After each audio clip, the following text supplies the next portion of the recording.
Awesome. So I will be showing the prompt right now. Again, it is not posted to Canvas yet, but it will be posted after class. Okay, so I will post what needs to be posted after class. Again, I just wanted to give it context and go over it first before posting. All right. So with that in mind, so the movie is called Higher Learning. Okay. So Higher Learning, it came out in the mid to late 90s. Okay. However, it is still a very, very relevant movie. Okay. I call it ahead of its time. It's one of my top 15 favorite movies with regards to having the backdrop of a political science class, which many of you being in my class, being first or second year students in college, this really brings perspective in terms of what types of situations, what types of harassment, bullying, intimidation, sexual assaults. This extra credit is going to really get into again what first and second year college students have to be acclimated to. When it comes to the notion of doing away with a lot of these injustices, this movie does a good job of laying bare the notions of what it's like to be a college student, not just in the late 90s, but like I said, how that definitely translates over into today's world. Okay. So the first paragraph is just an introduction. The second is the actual prompt, which I will be getting into. Okay. So Higher Learning by John Singleton. Okay. College is a time in a student's life when they find out what type of profession will not just make money, but will also be individually fulfilling. Classes oftentimes emphasize the academic rigors of the real world with deadlines, assignments, and presentations. First and second year students are expected to find the balance between the academic and social freedom that college presents very quickly. Yet it is a campus of one's choice that builds the foundation of community that seeks to foster that professional drive. The social climate of diversity, inclusion, and acceptance plays a big role as to the events that take place on a campus. In the movie Higher Learning by John Singleton, several events take place on the fictitious campus of Columbus University. With the backdrop of a political science 101 course taught by Maurice Phipps, Lawrence Fishburne, students are taught a wide array of political narratives and experience the harsh realities that comes with attending college. Harassment, bullying, and sexual assault are only some of the issues that the incoming freshman class experience. Okay. So you can find this movie on 123 Movies. You can find it online in different ways. So find a way to get it if you want to undertake the extra credit. Okay. So what is the prompt itself asking? Okay. So first off, watch the movie Higher Learning by John Singleton. Pay close attention to the main characters in the film. Okay. Who are they? Evaluate the characters of Malik, Kristen, and Remy. Okay. So these are the three main characters. You're going to find them very much a part of the script, moving forward really early on. Okay. What type of emotional distress / turmoil do each of them find themselves in during their first year of college? All right. How do their individual problems manifest themselves? Okay. So oftentimes they manifest at different times, under certain situations. Tell me about how those issues and problems manifest themselves. Okay. Next question, in what ways does their approach to solving their problems both help and hurt them? Okay, so what do I mean by that? So oftentimes as young adults, the first solution that we try to push towards solving a problem, most of the time doesn't work. Okay. We're young adults where, again, you learn by doing. Okay. So oftentimes, very oftentimes is you have to learn from, the mistakes you make. Okay. Same thing in this film. The idea is the approach that the main characters take isn't always the best approach at first. Okay? And you're going to see that in the film itself. Okay? Pick one additional supporting character. Okay, so there are supporting characters. You're not limited to these three, but Tyra Banks is also in it. She's Malik's girlfriend. So these supporting characters are Fudge, which is Ice Cube, Monet, which is Regina King, and Taryn, which is Jennifer Connelly. Okay? So explain what role they play in the film regarding the message of the overall movie. Okay? So specifically, they will guide the main characters towards an overall message. Okay. And these supporting characters are very pertinent to the main characters learning and growing from their perspective. Okay. So again, find a supporting character that you like in the film and, utilize them as a way to, again, address how one or all of the main characters grow from that perspective. All right. So finally, if you were presented with a decision that Malik has at the end of the movie to stay in school or leave after the tragedy, what would you do? Okay, so right there at the end of the film, there's going to be a tragedy. If given the same circumstance, what would you do? Okay. Essay requirements, 4 to 5 full pages. Okay, I say full, so make sure, again, they're full. 12-point font, double spaced, MLA, 40 points possible. Okay, so to address Chloe's question, so the quick write for tonight, I'm assuming that you're saying, because there is no quick write for tonight, in the sense that, because it was due last week, but again, I pushed it to this week. But yeah, so again, it is due, but again, in the sense of us going over it, is there a specific question that you had, Chloe? So when it says the second question, it says, does the current constitutional crisis with regard to the party politics speak to that belief? I was a little lost on that question, and so were a few of our other classmates. So I wonder. Sounds good.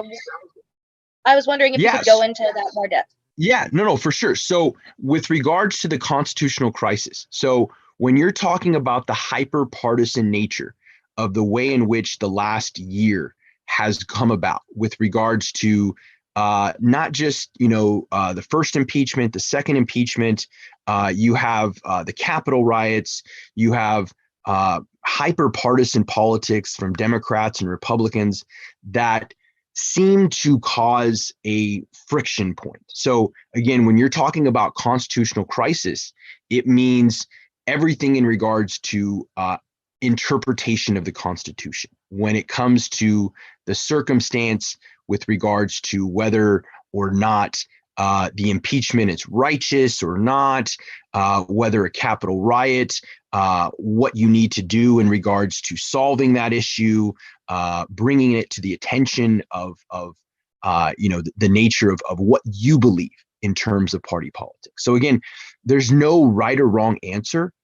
The idea of the constitutional crisis in that question is meant to drive you in the direction of whether or not, again, these party politics that, again, drive a wedge in between, the American people a lot of times. What do you encapsulate with that? How do you interpret that moving forward? Okay? And again, everybody, as I've read your quick writes throughout the semester, we all, again, have been politically socialized very different. So when we interpret different events as they happen, we all have a different idea or spin or, oftentimes media that we listen to that directs us in a certain direction. So again, that's that notion. The constitutional crisis within that second question means everything that is fragmenting the party of politics in both parties. When you really think about, again, the friction that is caused when parties don't get along. So quick. Okay, so oh, sorry. Go ahead. No, by all means, finish what you need to say. Okay, so just to make sure I'm on the right page, basically it kind of has to deal with how different political parties are kind of at each other's necks at this point in time. Like they're so distancing.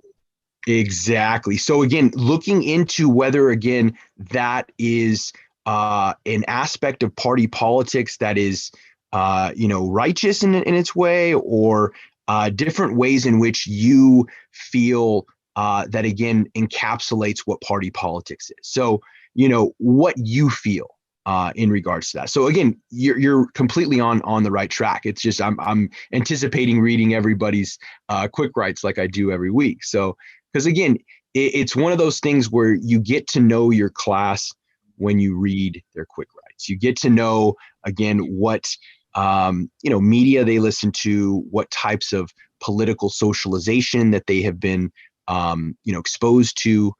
So same way, Chloe, I reading yours, same way, you get to know students based on, again, the dynamic of the quick writes themselves.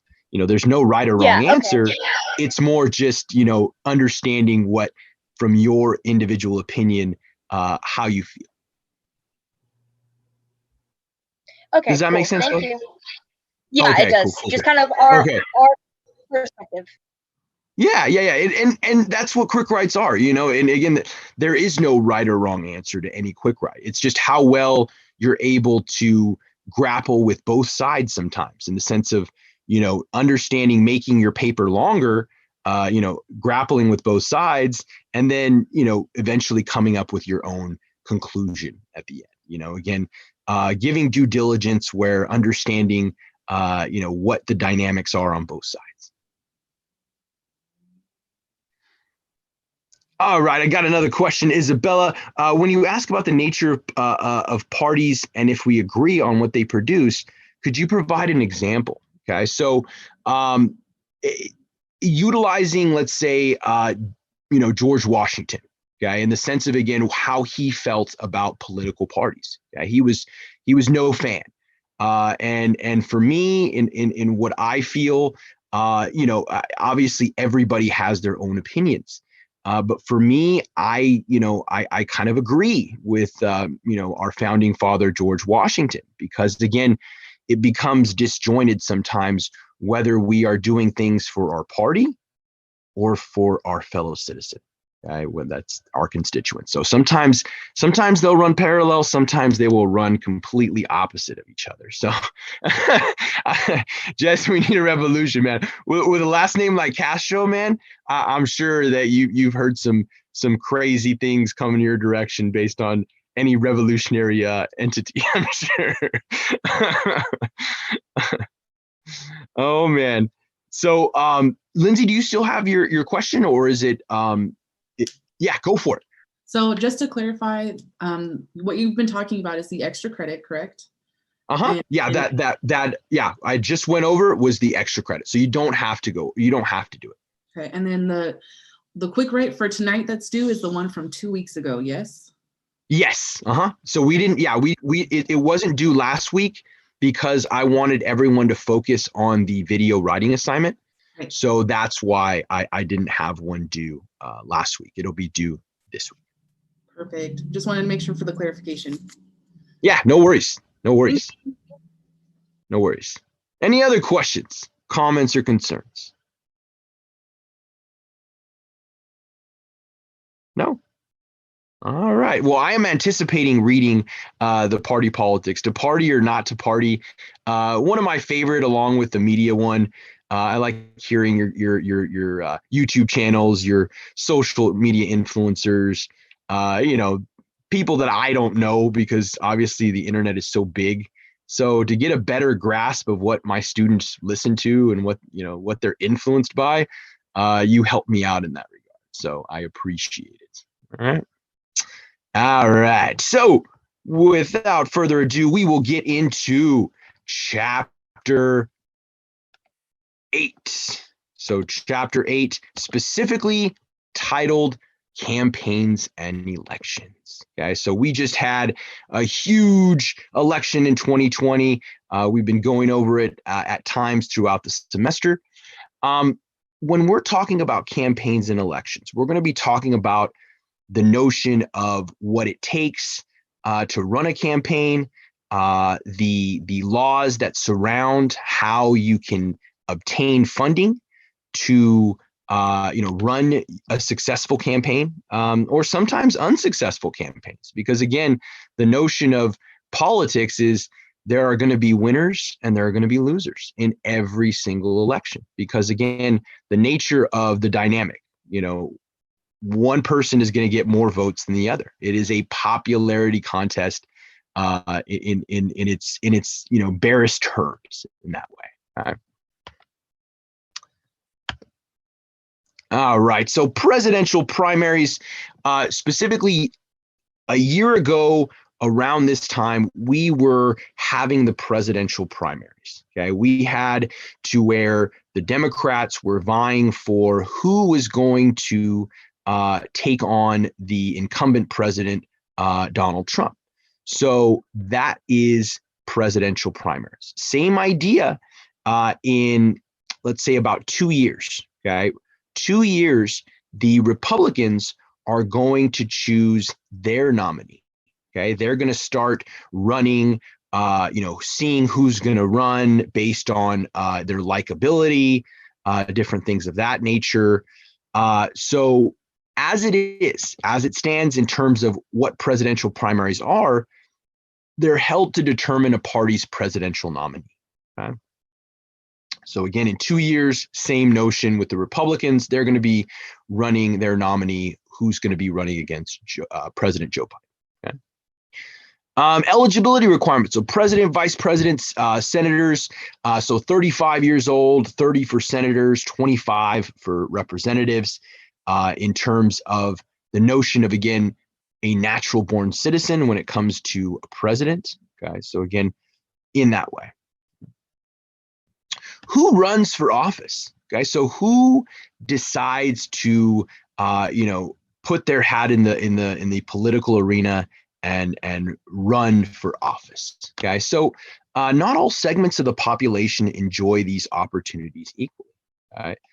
Most people have a life outside of everything that is, family raising, having a hobby.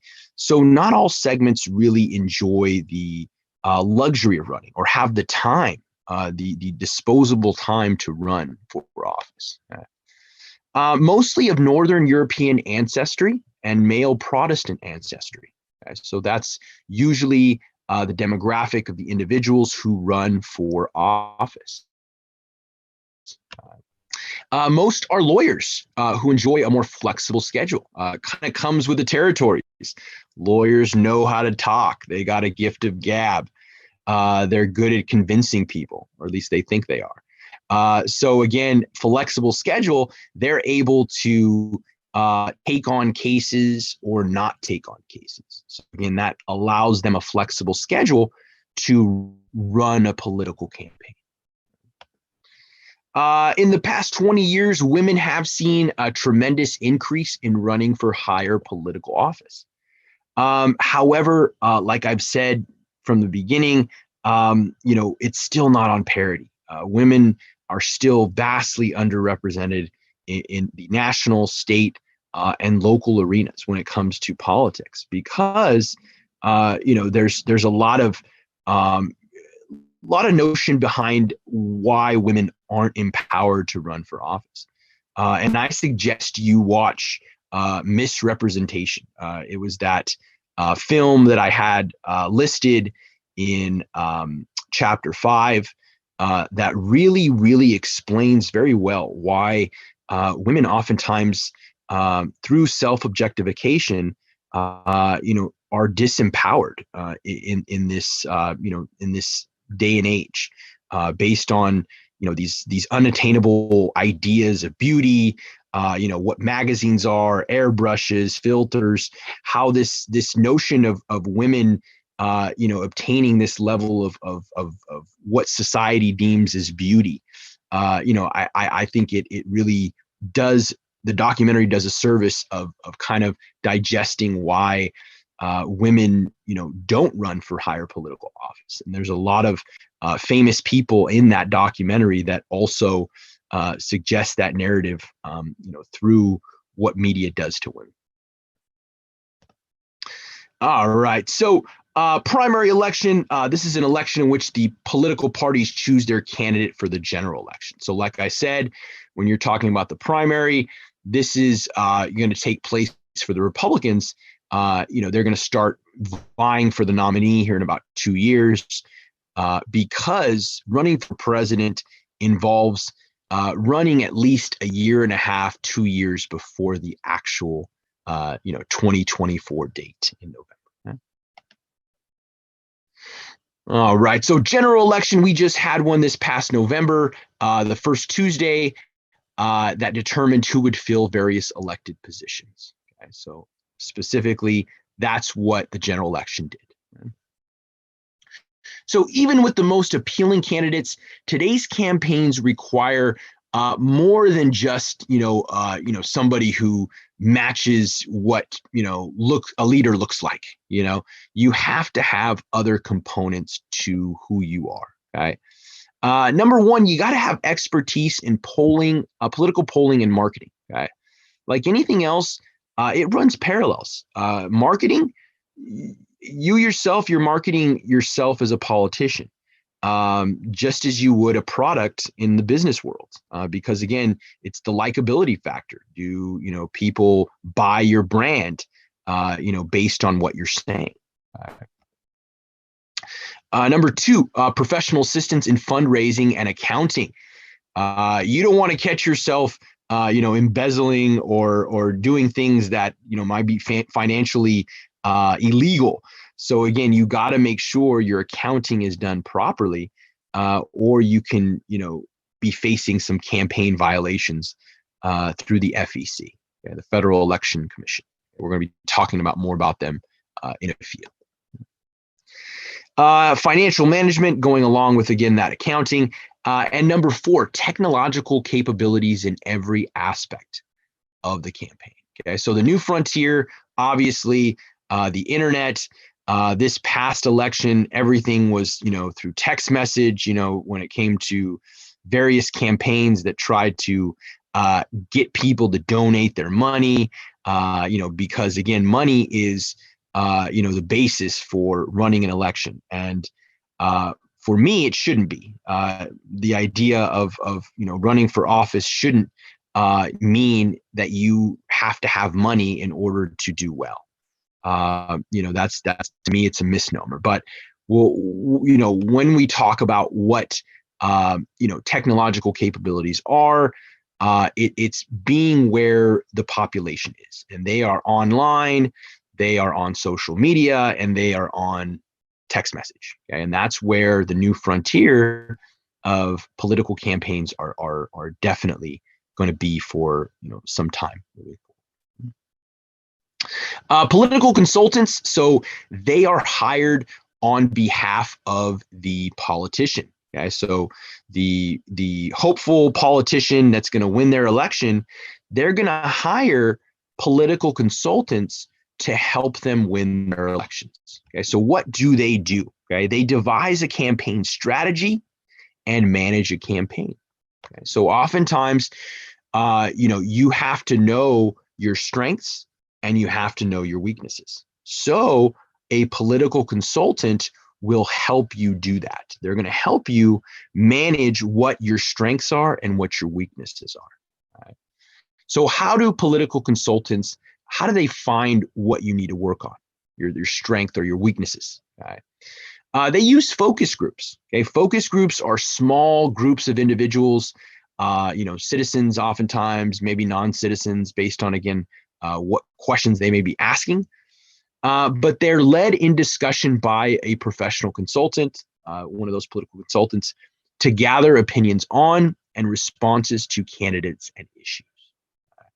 So sometimes they'll have the candidate in question go inside the focus group room and talk for, let's say, 10 minutes or 5 minutes. Okay. Then the focus group will be asked anything from, did you like the tone of voice that the individual was using? Did you like the color of their tie? Did you like, so there's oftentimes it gets down to the minutia of things, the idea of small things that you wouldn't think are relevant that focus groups dissect for the political consultant to help them out to win that election. All right. So presidential campaign spending. So this past election broke records. We won't know the final tally because, election lawsuits are still going on. So we won't know how much the actual election, how much really was spent on it for a few months, So again, it'll come, but when it comes to the actual spending levels, usually it is the individual who has more money that wins, but not always. Okay. In 2016, as you can tell, Hillary Clinton raised almost twice as much money as Donald Trump, but Hillary Clinton lost the election. Okay. Same thing with Barry Goldwater back in 1964. Lyndon B. Johnson raised less money, but he ended up winning the election. Okay? So again, it's based off of a lot of help. Okay. It helps you, but it doesn't mean you're going to actually win the election. Right? Same thing with Carter and Ford. Carter beat Ford, but Ford raised a little bit more money. Okay, so again, you see where it can help you, but it doesn't mean you're actually going to win the election. All right. So how campaigns have been financed has changed drastically over the years. Okay. So I'm going to be talking about the history as to why money in campaigns has been at times put on a start-stop. Okay. There have been different laws and regulations that have been passed in the past that specifically deal with how money in politics should go about conducting business. Okay, so we're going to be talking about what that is in these next few slides. Okay? So today there are no limits on how much any person or institution can invest in the political process, and only modest limits on how this spending can take place. Okay, so we're going to be talking about why that is. Okay, the Citizens United decision that allows as much money as humanly possible that people want to fork up to be put into elections, either by way of super PACs, either by way of solicited donations, all these different things that again speak to how much money is put into a campaign. Hatch Acts. So we talked about the Hatch Acts in chapter 11, the bureaucracy. But the Hatch Acts, when it comes to not only limiting political activities, but it also limited how much money can be spent as contributions. Okay? So it prohibited a political group from spending more than $3 million in any campaign, and limited individual contributions to a campaign to $5,000. Okay? So those were the initial limits that the Hatch Act tried to put into place. Okay. So we're going to be talking about how this changes throughout the course of our history. Okay. So the FEC, so as I stated earlier, the Federal Election Commission, their task is enforcing federal campaign laws. Okay, making sure that again, you're not, cooking the books. Your expenditures are going, on lavish vacations and things like that. So, as a practical matter now, the FCC's role is largely limited to collecting data on campaign contributions. Okay? So basically, seeing where the numbers are with regards to candidates as they file their papers to run for office. Political Action Committee. So this is a committee set up by and representing a corporation, union, or special interest group. Okay, so a political action committee, a PAC, okay, is a little different than a super PAC. I'm going to be referring to a super PAC here in a few slides. Okay, so PACs raise campaign donations for candidates. All right, so hard money versus soft money. This used to be a thing. Okay, so again, this is still going through the history as to what was before restricted in politics, which is now not restricted after the Citizens United decision. Okay, so we'll go into that. So this is that history. So what is the difference between hard money and soft money? Okay, so hard money used to be money raised and spent to elect candidates for Congress and the White House, in the sense that they, as hard money, had to abide by the FCC's finance laws. Okay, so hard money was very much under this restriction that the Hatch Act specifically denoted with regards to campaign contributions. Soft money. So soft money was given to party organizations for party building activities. Right? So soft money by many at the time was seen as a loophole. Okay. When you can deem anything party building activities, okay, and you can justify it as such, you can raise as much money as you wanted.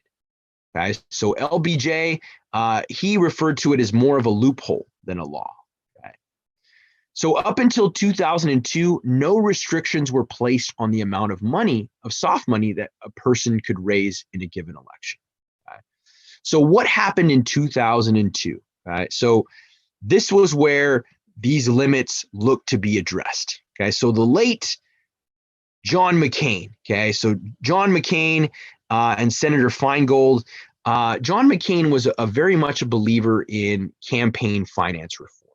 Okay, it was one of his pet peeves. He did not like big money in politics. Okay, so he came up with, along with Senator Feingold in 2002, the Bipartisan Campaign Finance Reform Act. Right? This changed some parts of the Federal Election Campaign Act, okay, 1974. This specifically denoted where individual candidates were limited to $2,000 that could be donated to their campaign. Okay? $5,000 was the limit to a state party or PAC. Okay? And $20,000 was the limit to a national party committee. Okay? It banned soft money. So again, that loophole, it definitely put a block to that loophole in 2002. So donations made to parties for the purpose of general party maintenance and support, that was closed up, and that loophole was closed. But Buckley versus Vallejo in 1976 stated that if you're running your own campaign, you can spend as much money as you want. Okay, you're not restricted to these limits that are placed in that situation. So the McCain-Feingold Act was the law of the land from 2002 until 2010.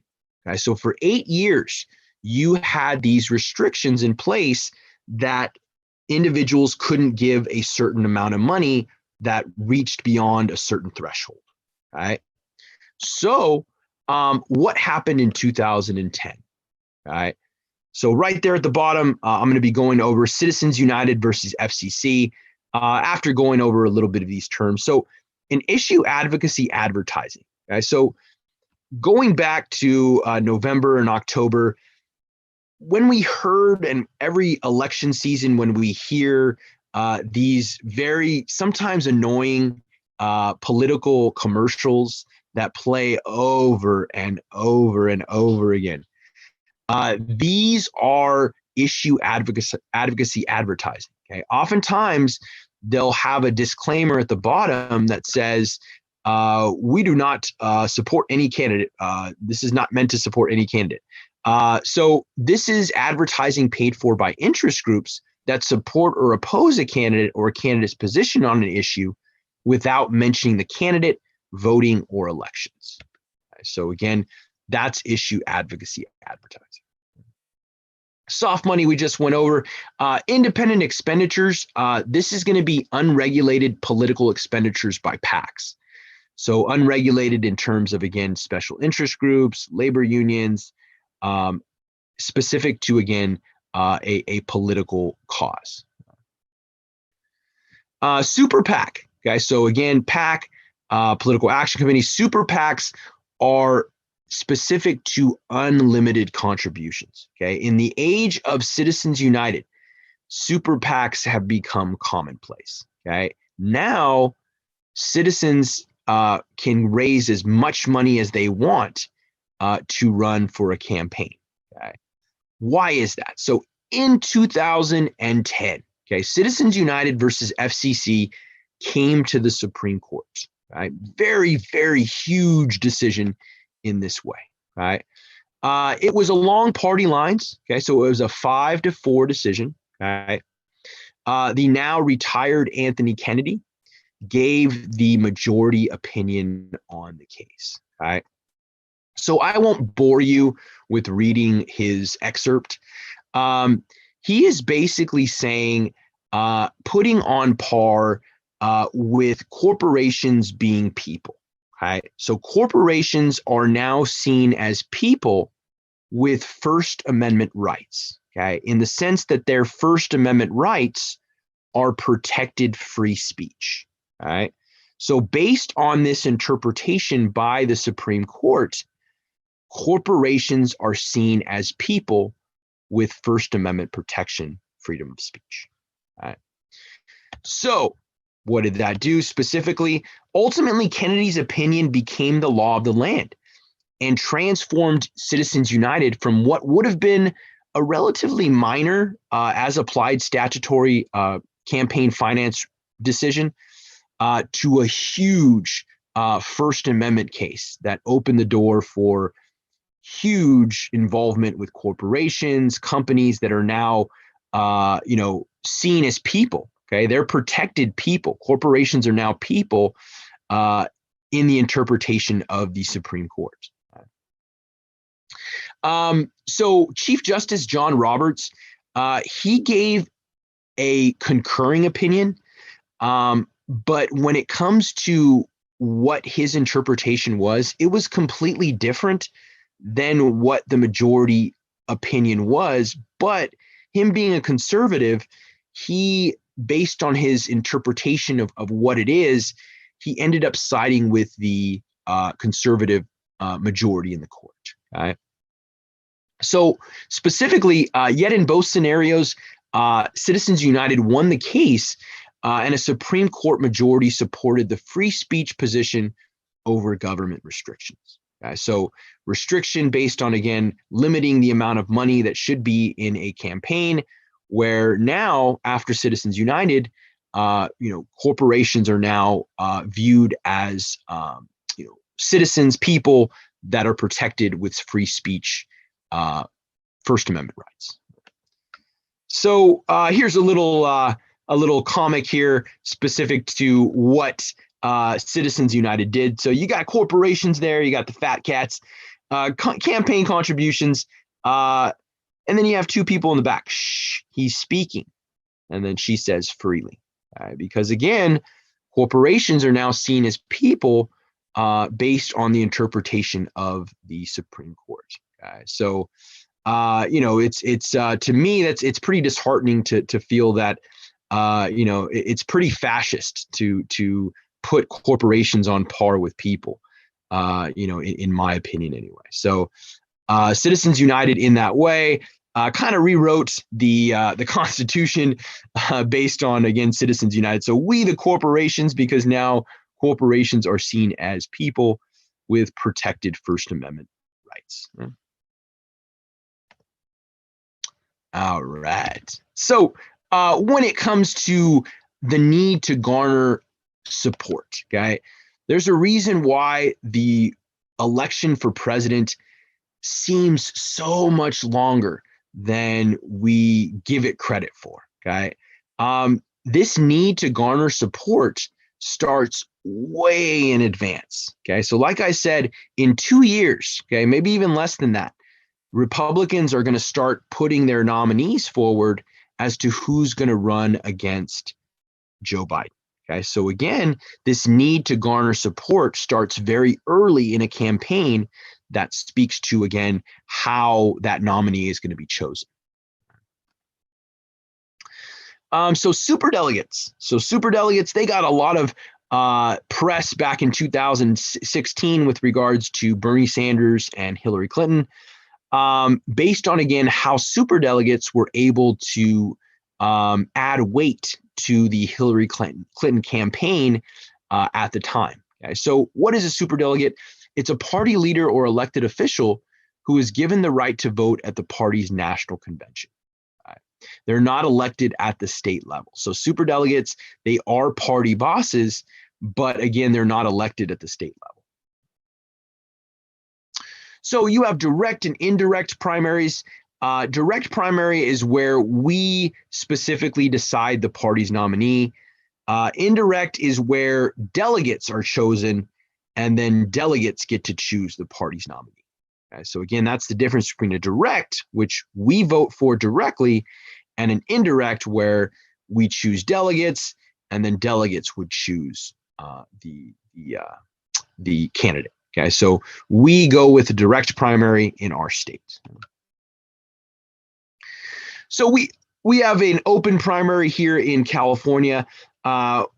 What is a closed primary? Okay, closed primary is a type of primary in which the voter is limited to choosing candidates of the party in which he or she is a member.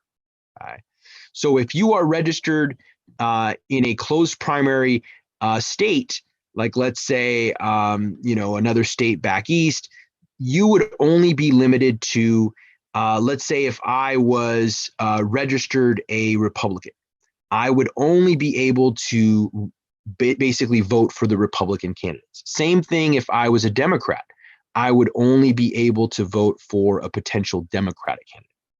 In an open primary, you're not limited to what party you're a member of.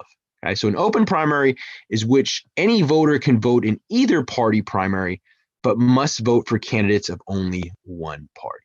Okay, you can't, put double votes or anything like that. You just, in the sense that in an open primary, you're not restricted to vote for just people in your own party. What about a caucus system? So Iowa has a caucus. They meet as party members to select candidates and propose policies. So again, a little different, a little more informal than a primary, both closed and open in that way. So what about front runner, guys? So front runner, I never really give too much credence on a front runner, especially when it comes to elections, because oftentimes during the primary season, from 1 week to the next, people's likability falls, it comes up. So front runner, it's going to be indicative of the presidential candidate who appears to be ahead at a given time in the primary season. Okay? But again, that front runner can change on a dime, okay, because of all the things that can happen during a primary season. You have accusations back and forth based off of, political inclinations and everything of that nature. So again, that is specific to, again, what a front runner is. Front loading, okay.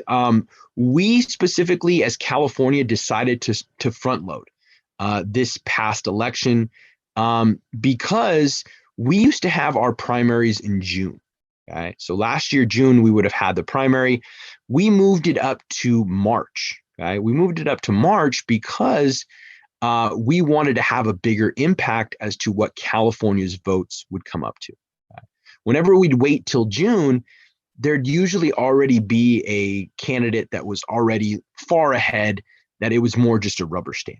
Okay, now that California has moved its primary up to March, it now has a bigger impact to maximize on the nominee. All right. So specific to the Electoral College, what is the Electoral College? So remember how in Chapter 10, we went over the fact that they choose the President of the United States. Okay. So we have a strong suggestion. Okay. But it is the Electoral College that indeed elects the president.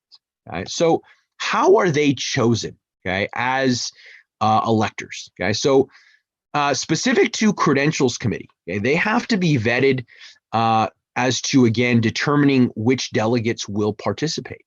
Okay? So the credentials committee is, again, used by political parties in their national conventions to determine who these individuals are that are going to be participating in the process. The committee itself inspects the claim of each prospective delegate to be seated as a legitimate representative of his or her state.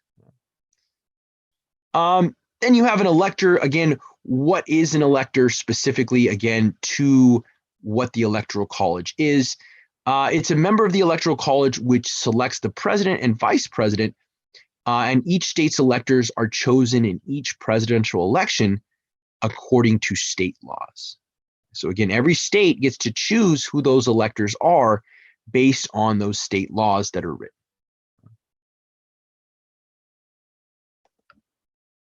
All right.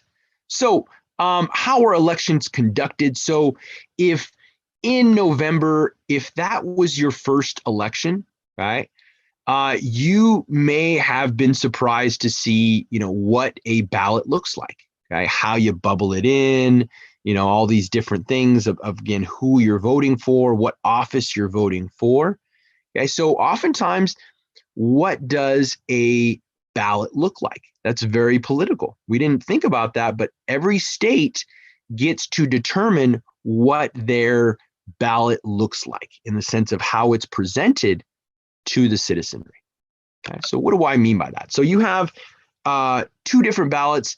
You have the office block and the party column. Okay, we have the Australian ballot in the sense that the Australian ballot just denotes that it's a secret ballot. Okay, we don't have to publicly display who we voted for. Okay, so the Australian ballot means that, again, we aren't, putting out in public who we chose to for president. Okay, that is a secret ballot, specific to, again, tabulated at public expense. So our tax dollars pay for our election materials, our election workers, all of those things that, again, come with campaigns.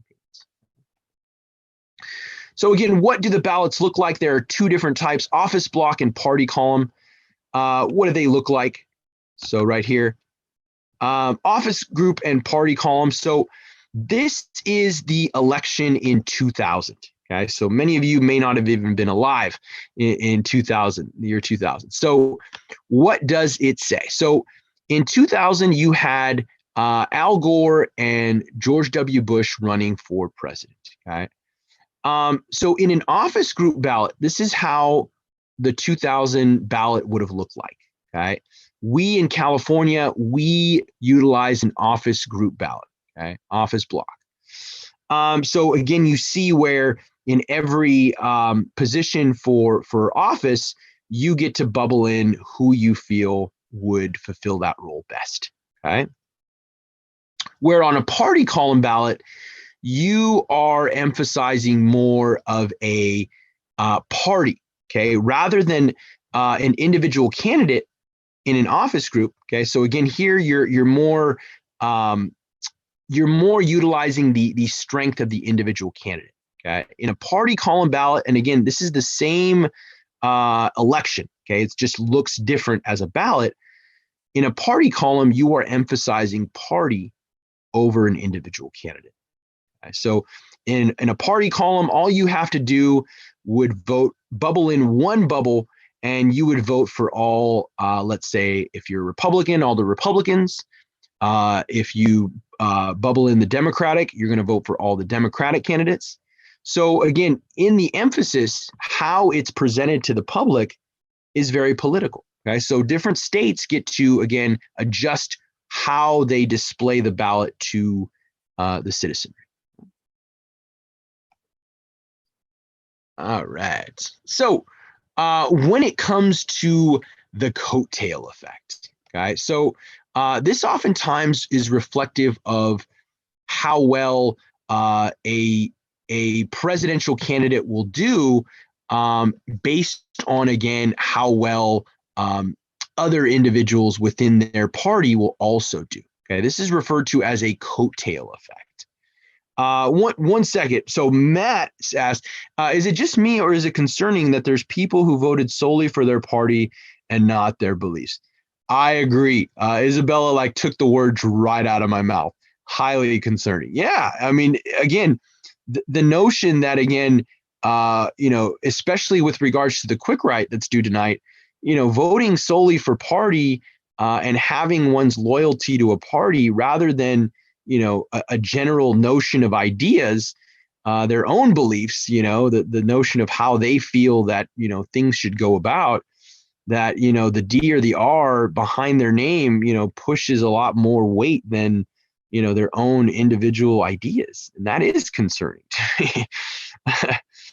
Definitely concerning. I agree. I wrote about that a lot in my quick right tonight. I like it. Voting for a party blinds you to the pros and cons of each candidate. I agree, Matt. It's one of those things where, again, there's nothing wrong about, wanting to be, affiliate with a party. But again, when your affiliation with that party clouds your judgment, that's when it becomes a problem, in the sense of, again, making your own decisions based on your own personal beliefs, not your party's beliefs that you have to be so loyal to. Okay? So again, big discussion again as to, again, how that quick right is presented tonight, because again, like I said, I'm skeptical of the party system, only because, again, I think it causes that notion of detachment as to, again, how are we being loyal to ourselves, or are we being loyal to a D or an R that, again, our parents or someone influenced us by, rather than, again, extracting things, because, again, there are party politics that I don't fit in a cookie cutter. I have feelings that land on both perspectives. So to say that I am one way or the other way, I consider myself, like I've said everyone else in here is, a complex human being. We're not meant to be in a cookie cutter that says, okay, if you believe this, you got to believe all of this. No, I refuse to believe that again, we have to have these fragmentations based on, again, what our party tells us we have to believe.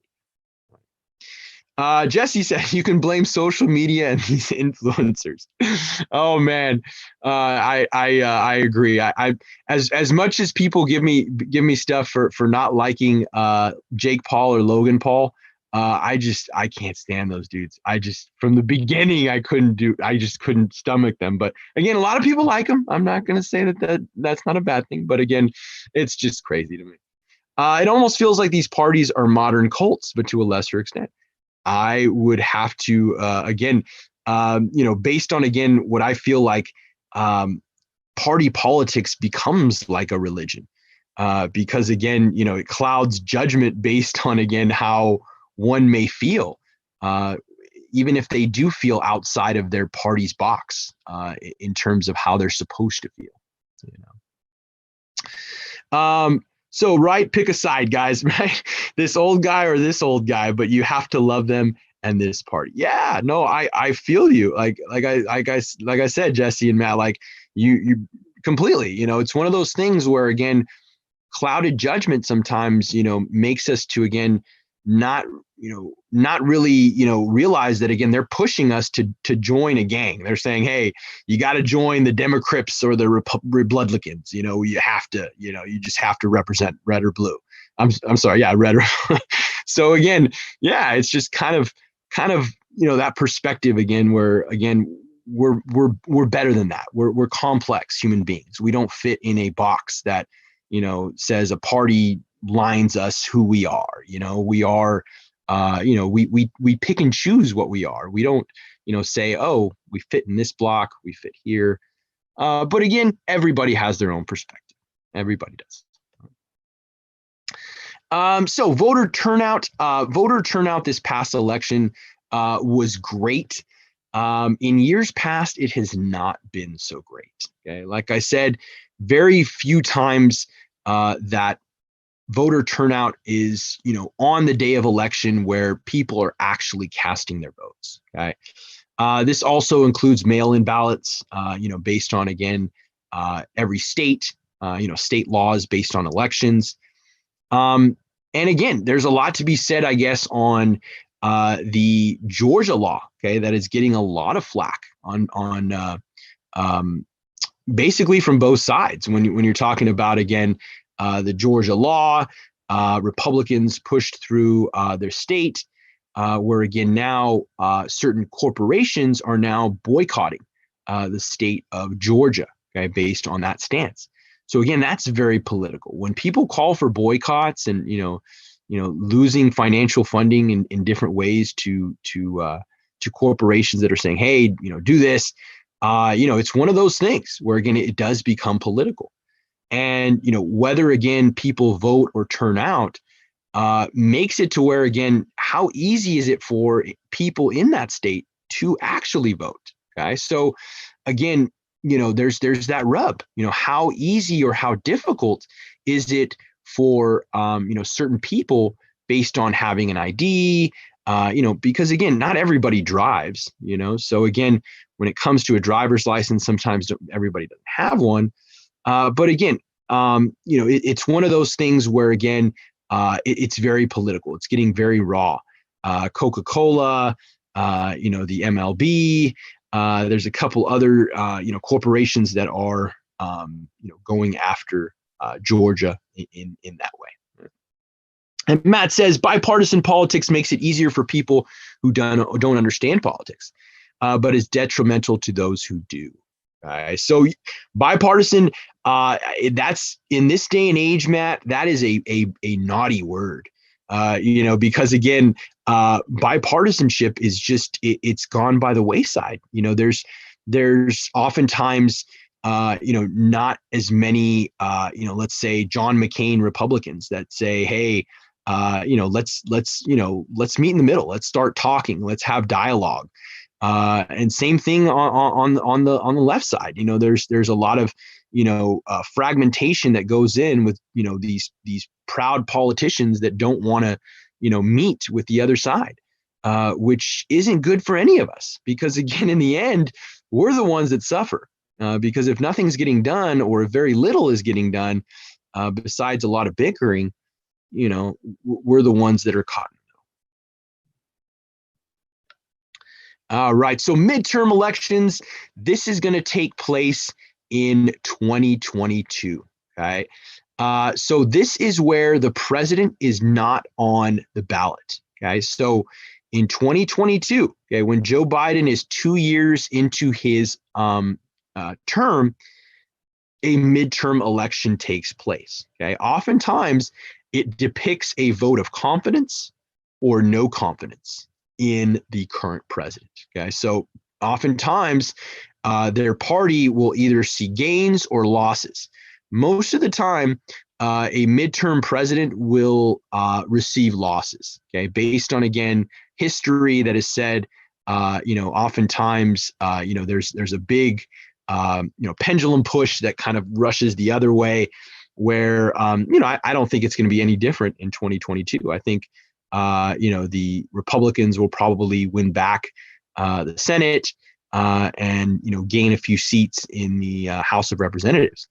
But again, that's just me, reading history, for what it is.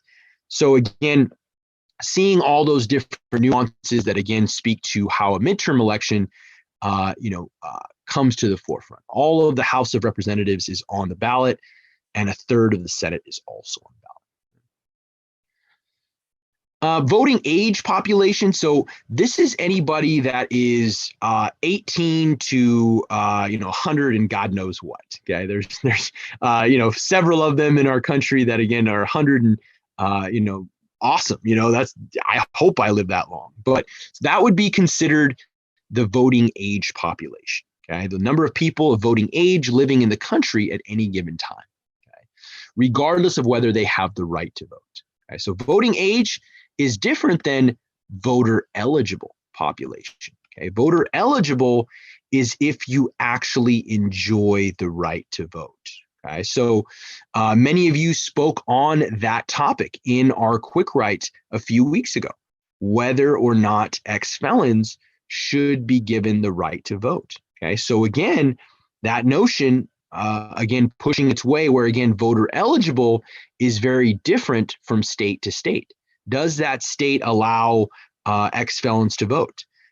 Do they allow them to vote once they've paid their fines based on, again, their criminal record, which a lot of people in Florida, you guys may have brought up in your quick writes, also spoke to. Right? So again, that is the difference between voter age and voter eligible populations. Franchise or disenfranchised, depending on one's notion or interpretation of what's going on. Franchise is the right to vote. Okay, so what disenfranchise is not having the right to vote. Okay. Registration. So how do you register to vote? Oftentimes, again, I had a pretty down 12th grade government economics teacher. So he made it to where we had to register to vote when we got our draft cards and everything like that. So, he gave us a little extra credit if we did or something like that. I forgot what it was. But so when we did, that in itself is how you register. Okay. So, depending on if you have or whether, again, you should be a voter. But again, the right to vote also ensures the right not to vote, which I hate to admit it, but in the Constitution, that's the right, the right to vote, but you also have the right not to vote, which, like I said, it's the pits, but it is the reality. So some people have a fear of voting because they think that they're going to be chosen for jury duty. That's one of those things that kind of float around. So there is some truth to that. If you do vote, you might get chosen for jury duty, but they also choose it through DMV records. So if you also drive a car or a truck or an SUV, you can also be chosen for jury duty. Okay, so again, that's how usually people are chosen to serve on a jury. All right. So our election selfies banned. So, when the first time I voted, I was happy. I didn't have obviously a cell phone. Cell phones weren't in mass production when I was going through high school. So, I never got to memorialize the moment, but a lot of celebrities have nowadays. They've Justin Timberlake a few years ago, he took a selfie of himself, in the election booth. Is that legal? Okay, so in different states, they have to where, again, remember, in the Australian ballot, it's saying that, again, it has to be secretive. Okay, so some states have found the fact that a phone that can, take pictures is not secretive. So some states have found that not to be relative to voting in their state. Okay, so in that way, you have different states that have either legal or not banned, illegal or not clear. Right. So again, those not clear, we're here in California, it's not really clear if we can or can't. There are no laws in the books that restrict it, but there are no laws that actually say it's okay. And then I got the nice little Bernie meme that went viral a few months ago. I figured I'd throw it in there for shits and giggles. There were so many to choose from. I just figured I'd pick the least, I guess, offensive in so many ways, because there were so many that were so offensive. All right. So when you are in the voting booth, okay, what makes an individual bubble in one candidate over another candidate. Okay, so basically, how do voters decide who they're actually going to vote for? Okay, so party identification. Okay, as Jesse and Matt have explained with regards to chat, party identification plays a huge role. Okay, other factors including perception of candidates and issue preferences. Okay? So perception of candidates, are they, energized? Are they weak? Are they humble? Are they arrogant? Are they pro-life? Are they pro-choice? Are they pro-gun control? Are they pro-Second Amendment? All these things that come to our perception in regards to our candidate. Okay? So again, the D or the R by their name. Are they weak? Are they strong? Are they humble? Are they arrogant? And again, all those ideas behind the issues I state. Demographic characteristics also play a huge role in the decision on who to vote for. Okay? So again, demographic factors based on race, religion, color, creed, national origin, sexual orientation, disability, all play a big role as well. Socioeconomic status also plays a huge role as to the individual who to vote for. Okay, so socioeconomic status in our society is deemed the value assigned to a person due to income or occupation.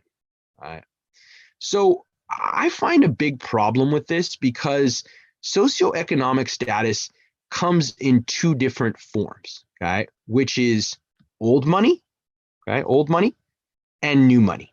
Okay? Old money is where you've accumulated through generations. Your great-great-grandpa was rich, your grandpa was rich, your father was rich, so you are going to be rich. Okay? That is old money. Okay?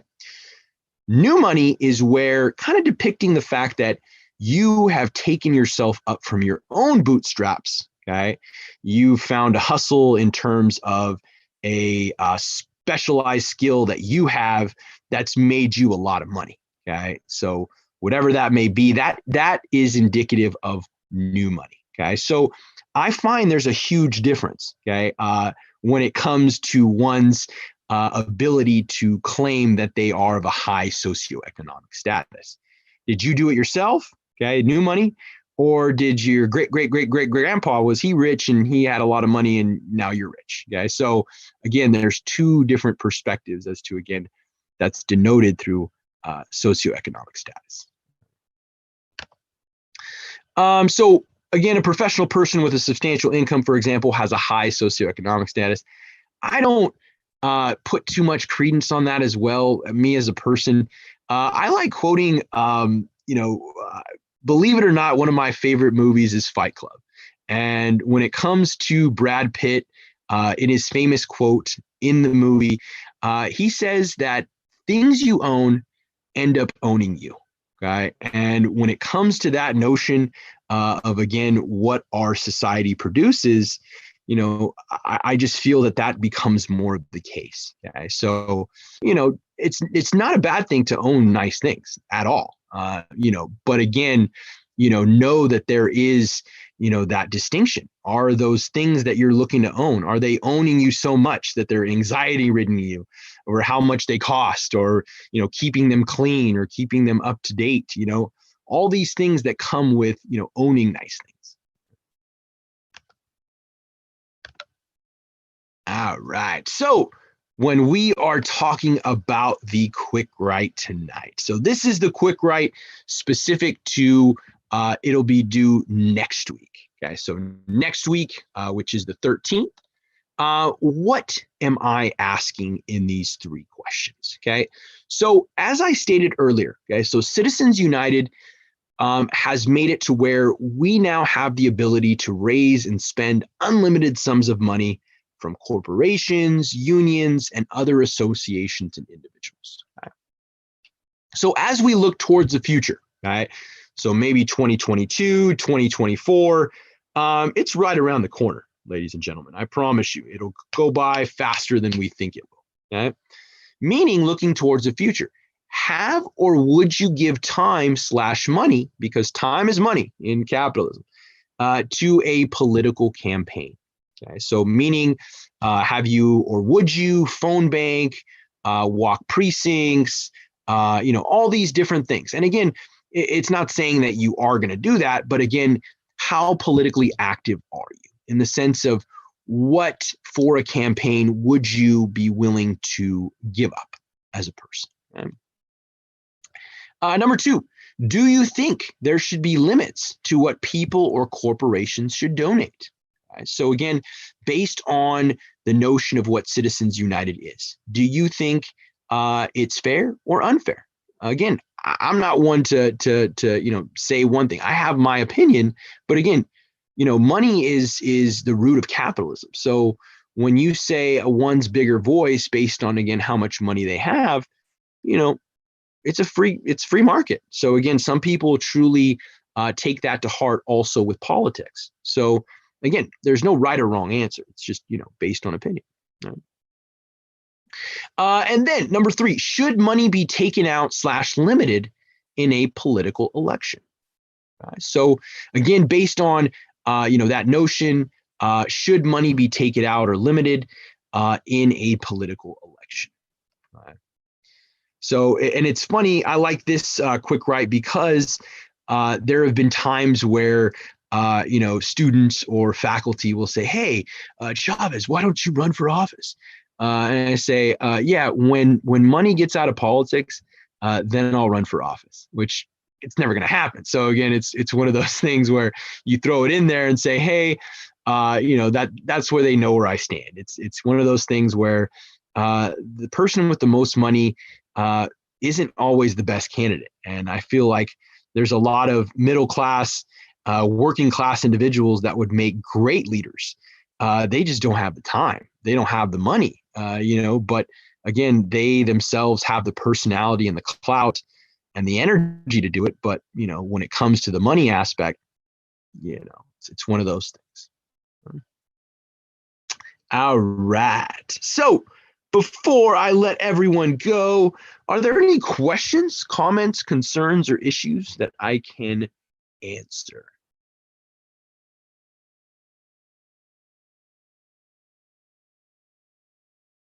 None that you can think of. All right. Well, if you do happen to think of any questions throughout the week, again, do not be afraid to email me.